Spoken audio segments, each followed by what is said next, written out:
Hydrogen was once called the ultimate clean fuel. Zero tailpipe emissions, fast refueling, long driving range. In theory, hydrogen fuel cell vehicles had everything needed to compete with gasoline and electric cars. Yet in the United States, hydrogen cars never became mainstream.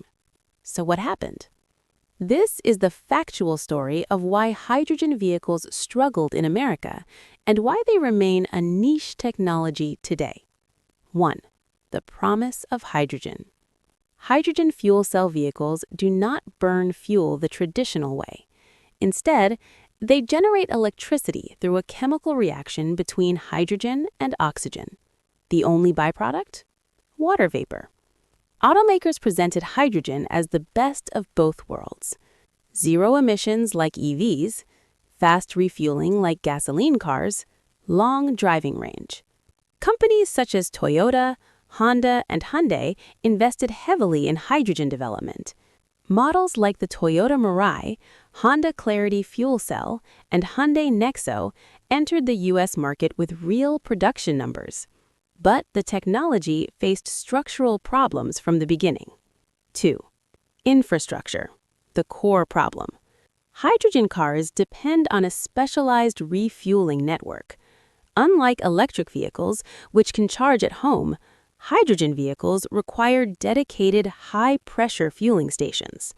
In the United States, almost all public hydrogen stations are located in one state, California. Even there, coverage is limited. Building hydrogen infrastructure is expensive.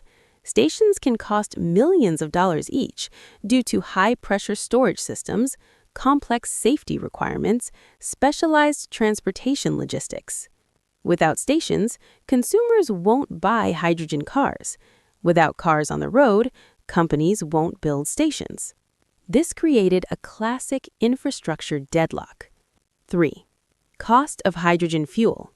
Hydrogen fuel has remained expensive in the U.S. In many cases, the cost per mile has been higher than gasoline and significantly higher than charging an electric vehicle at home. Additionally, hydrogen supply has faced production shortages, transportation bottlenecks, temporary station shutdowns. These reliability issues damaged consumer confidence. 4. The efficiency question. Hydrogen sounds clean, but the process behind it is complex. Most hydrogen in the U.S. is produced from natural gas through steam methane reforming. That process emits carbon dioxide.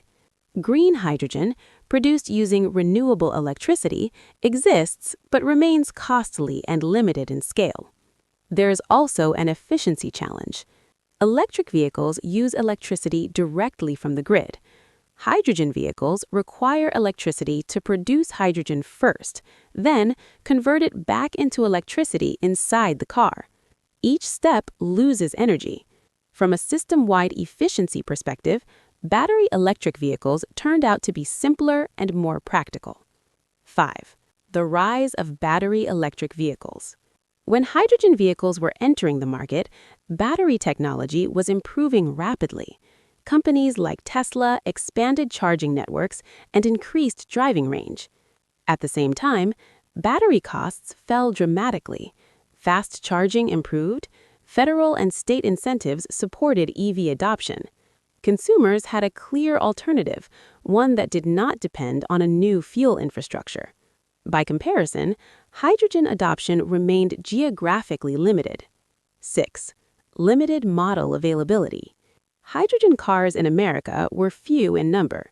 For years, consumers could choose from only a handful of models, mainly Toyota Mirai, Hyundai NEXO, Honda Clarity Fuel Cell. No hydrogen trucks, no hydrogen performance cars, no wide model diversity. Without variety, mainstream adoption was unlikely. 7. Market reality. Sales numbers remained small. Hydrogen cars represented only a tiny fraction of total U.S. vehicle sales. Automakers gradually shifted investment toward battery electric vehicles, which showed stronger demand and clearer scalability. Some hydrogen programs were reduced or discontinued. Others shifted focus to commercial applications, such as heavy trucks or industrial transport, where hydrogen may offer logistical advantages. 8. Is hydrogen completely dead? Not necessarily. Hydrogen is still being explored for heavy-duty trucking, industrial transport, energy storage, maritime and aviation sectors. But for passenger cars in the United States, hydrogen has struggled to compete with the rapidly growing EV market. The combination of infrastructure cost, fuel pricing, energy efficiency, and market momentum worked against it. Conclusion: hydrogen cars did not fail because the technology was impossible. They struggled because the ecosystem around them never reached critical mass. Battery electric vehicles scaled faster, charging networks expanded sooner, costs fell more quickly. In the American passenger vehicle market, hydrogen was simply outpaced. And sometimes, in the automotive industry, timing matters as much as technology.